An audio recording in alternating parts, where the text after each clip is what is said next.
So imagine for a second that you are suddenly pulled into a room, right? And you are confronted with absolute, unfiltered, just terrifying authority. Oh, wow. Yeah, and we aren't talking about like a difficult boss or a powerful politician. We are talking about ultimate, earth-shaking power.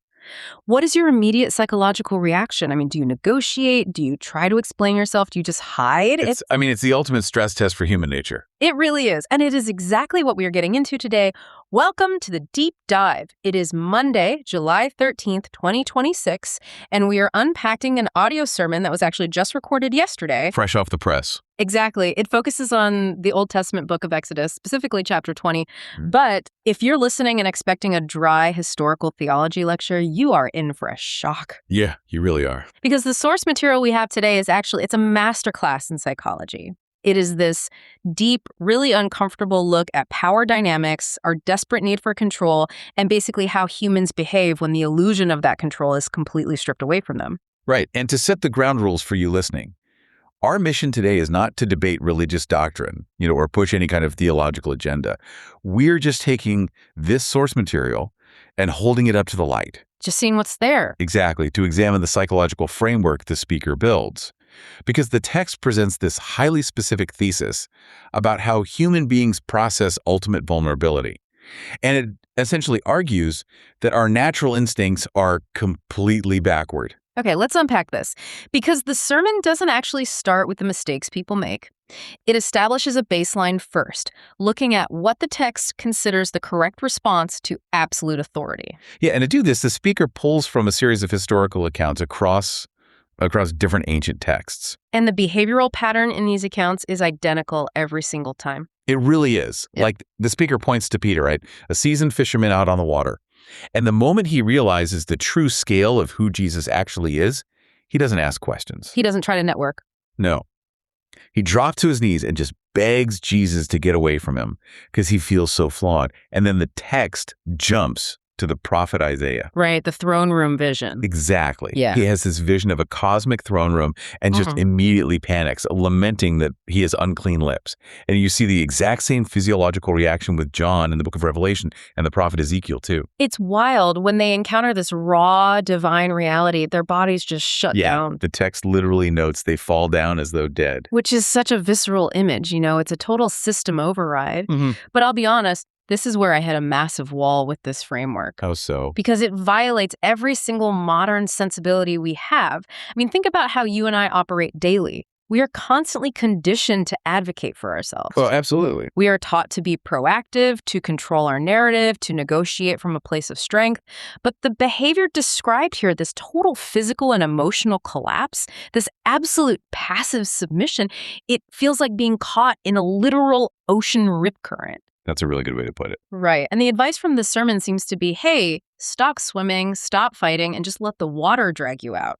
That defies every human survival instinct you have. So why on earth is this absolute passivity presented as the ideal? Well, what's fascinating here is that the source isn't advocating for, self-loathing or groveling just to stroke the ego of a deity. Right. It actually describes this passivity as a necessary mechanical trigger. So your survival instincts, that urge to negotiate, to advocate, to swim against the current, those are actually defense mechanisms protecting a flawed version of yourself. Oh, interesting. Yeah. And when you finally stop trying to manage the situation, when you let go of the ego and embrace absolute dependence, it creates a vacuum. And psychologically speaking, within this specific framework, that vacuum is the only thing that can actually trigger a rescue. Wait, so by fighting the current, you're actually preventing the lifeguard from getting to you? Exactly. Let's look at the mechanism of what happens next in every one of those ancient accounts. The moment they completely surrender, the divine response is instant. God just says, "Fear not." And action is taken to repair them, right? Yes, immediately.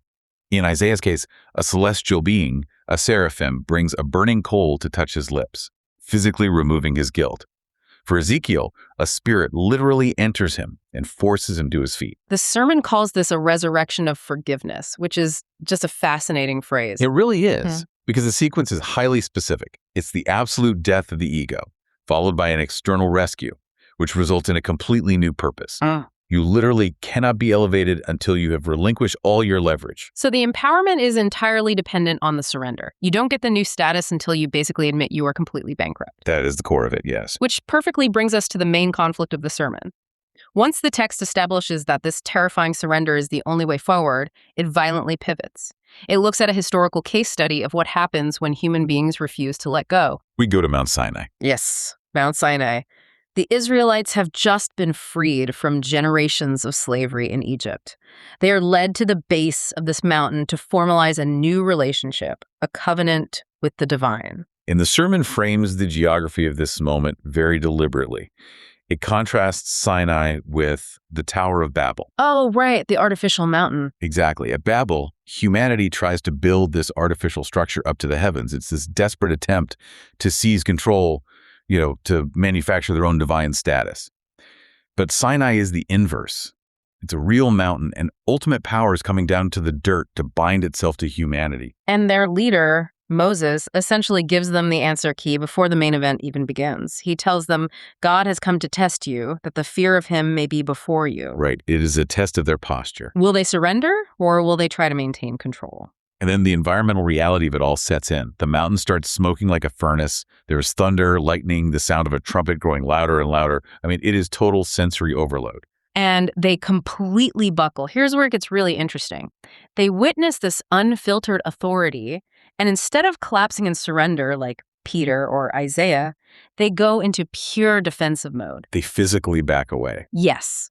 They stand far off, and they approach Moses and basically say, look, you go talk to him, you speak to us, and we will listen, but do not let God speak to us directly. It's such a modern reaction, really. It totally is. If you translate that into a modern corporate or psychological dynamic, it is incredibly revealing. They are treating this divine presence like a terrifying, volatile CEO. They are basically telling Moses, hey, just send us the restructuring memo through HR. Right. Keep us off the email chain. Exactly. We want the benefits of working for the company. We want the paycheck and the promised land, but we refuse to be in the boardroom when the merger happens. They want to dictate the terms of engagement just to insulate their own comfort. They want the protection of the authority without the proximity to it. And the sermon levels this devastating critique at that specific behavior. It argues that this type of fear, this backing away, is actually a form of contempt. It's a contempt for justice. Wait, I have to push back there. Calling it contempt for justice feels incredibly harsh. I mean, they're just terrified people trying not to be destroyed by a smoking mountain. How is fear suddenly contempt? Well, it's because of what that proximity would actually require of them. The text argues that the Israelites know, at least on a subconscious level, that this divine word isn't just passive information. Right. It's an active disruptive force. If they allow it close to them, it will mold them. It will violently disrupt the status quo. Yeah. You have to remember, they have spent generations internalizing the systems and the survival tactics of Egypt. They are comfortable in their dysfunction. Exactly. Allowing absolute justice into their immediate space means acknowledging that their current way of life is inadequate. It has to die. So they hire Moses as a buffer. They are prioritizing the comfort of their old selves over the pain of actual transformation. Wow. They realize the cure requires surgery, so they just ask the doctor to email them some vitamins instead. That's a perfect analogy. They refuse to go under the knife. And the reason this hits so hard is that the source material doesn't just leave this historical event at the base of Mount Sinai.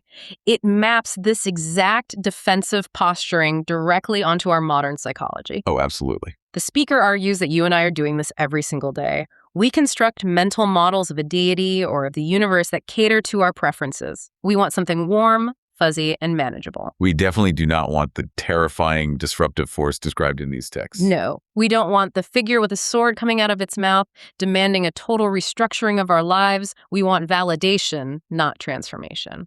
And this leads to a profound shift in how the text actually defines rebellion. Because culturally, we tend to picture rebellion as pure anarchy, right? Right, breaking the law, causing chaos, the whole mustache-twirling villainy thing. Yeah, but the sermon defines rebellion as something much more mundane and honestly much more insidious. It argues that rebellion is simply taking the life or the vocation you've been given, looking at the ultimate authority, and selfishly deciding, I'm going to achieve my security and my worth on my own terms. Basically saying, I will do it my way. Exactly. So what does this all mean? Because there is a moment in this sermon that absolutely stopped me in my tracks. The speaker is analyzing the Israelites' response at Sinai and highlights the moment they tell Moses, "All that the Lord commands, I will do." Yeah, that part is wild. And the sermon explicitly states that this promise, literally promising to follow the rules, is actually the path to the wrong response. Let me make sure I am wrapping my head around this. Yeah. How does looking at a list of rules and saying, I promise to do all of these, how does that qualify as a psychological rebellion? Well, if we connect this to the bigger picture of the sermon's framework, that apparent contradiction unravels pretty quickly. By saying, I will do everything commanded, the individual is placing the burden of success entirely on their own shoulders. They're making it about their own performance. Exactly. They are relying on their own ability to generate their worth. In theology, the speaker contrasts this with a concept called alien righteousness. Okay, let's break that phrase down because it sounds like heavy sci-fi jargon. It does sound like sci-fi, but righteousness in this context just means ultimate worthiness, value, or being in a state of absolute rightness. And alien simply means it comes from outside of you. Okay, so it's external. Right. The core argument is that humans are obsessed with generating their own righteousness. We want to point to our resumes, our morality, our rule following, and say, look, I earned my spot. But the text argues that true worthiness can only ever be an alien concept. It's a gift given to you by the divine, completely independent of your effort. So by promising to follow all the rules, the Israelites were essentially rejecting the gift because they wanted the credit of earning it themselves. Exactly. But here is the psychological trap they walk right into. The standard of this law isn't just, hey, try your best. Right. It's not a participation trophy. No, the standard is absolute perfection. The speaker references the New Testament, noting that the requirement is to exceed the righteousness of the Pharisees, who were literally the most obsessive, elite rule followers of their era. Because the bar is flawless perfection, human beings will inevitably fail to clear it. We mathematically cannot do it. We can't. And how does human psychology respond when we repeatedly fail to clear a bar we confidently promised we could clear? We get defensive. Yeah, we don't suddenly surrender. Our ego simply won't allow that. Instead, we try to move the bar, we call for the rules to be relaxed, we find loopholes, we redefine what good enough actually means so that we can maintain the illusion that we are still earning our keep. The sermon argues that true psychological confidence is impossible if you are constantly terrified of missing the mark. The only way to freedom is if perfect obedience is imputed, meaning credited or transferred to your account completely from the outside. It's like trying to pay off a $50 billion corporate debt with, like, the loose change in your car's cup holder. Exactly. It's absurd. The only logical solution is to accept that a benefactor paid the debt for you. But to accept that, you have to first admit you were utterly bankrupt. Which loops us all the way back to the rip current analogy. You have to stop swimming. You have to let your pride and your illusion of self-sufficiency completely die. Which naturally begs the question, how? I mean, if our hardwired instinct is to constantly fight for control, to stand far off from authority, and to try and earn our own value, how do we actually dismantle that on a random Tuesday afternoon? Right. How does this work in reality? The deep dive source actually offers a deeply practical pastoral solution at the very end. It suggests using weekly liturgy to, and this is a stark phrase, practice dying. Practicing dying. It's jarring, but it fits the framework perfectly. It really does. And just to clarify for everyone listening, when the source talks about liturgy, it isn't just talking about, reading from a dusty hymnal. No. It's talking about the repetitive, structured rhythms of a community submitting to a story larger than themselves. The sermon urges the listener to embrace their frailty, to take their carefully curated self-image, bring it to the foot of the cross, and just let it be destroyed. You diminish so that the divine can become visible to the people around you. Yeah. And the most shocking part of this is the venue. You'd assume this epic battle of the ego happens in these massive cinematic moments of crisis, right? Like in the movie climax. Exactly. But the speaker insists it happens in the pure tedium of everyday life. The exhaustion, the inanity, the boring daily chores, these are actually described as a divine craftsmanship playing out in time. You are literally invited to co-rule with Jesus through the mundane. That is a radical reframing of how we view our day-to-day existence. I was thinking about it like a grueling physical therapy session. I mean, if you've ever had to rehab a torn tendon, you have to do these tiny, repetitive, incredibly boring exercises. They are the worst. They really are. In the moment, doing a banded clamshell doesn't feel epic. It feels tedious, annoying, and frankly, a bit useless. But microscopically, that specific exhaustion, that exact repetitive movement, is the literal mechanism rebuilding your strength. It's doing the actual work. Yes.